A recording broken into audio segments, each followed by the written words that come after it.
அழகான முகம், பொலிவான முகம். இது யாருக்கு கிடைக்கும்?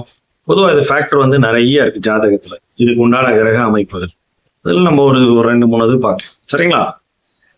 அழகுக்கு காரக கிரகம் சந்திரனும் சுக்கிரனும்.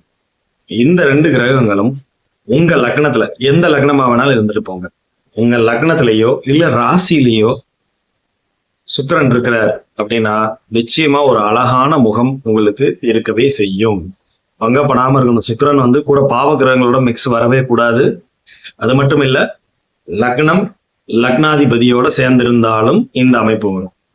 அதே மாதிரி சந்திரன் வந்து தேய்பிரையா இல்லாம லக்னத்துல அமர்றது ரொம்ப ரொம்ப சிறப்பு. சரிங்களா? சோ உங்கள் லக்னாதிபதியோட சந்திரன் சேர்ந்து இருக்கிறதும் நல்லது. சரிங்களா? இந்த மாதிரி ஒரு அமைப்புல தொடர்புல இருக்கிறாங்க அப்படின்னா நிச்சயமா ஒரு அழகான முகம் வருவதற்கு வாய்ப்பு உண்டு.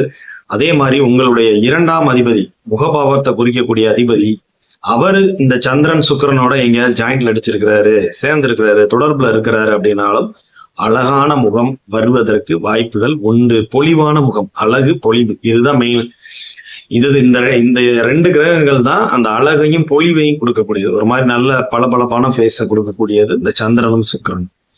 சோ உங்கள் தனாதிபதியும் உங்கள் லக்னாதிபதியும் சுக்கிரன் சந்திரனோட எங்கேயாவது சம்பந்தப்பட்டிருக்கிறாங்க, பாவ கிரகங்களோட தொடர்பு வந்ததுன்னா சற்று பங்கமாகும். சரிங்களா?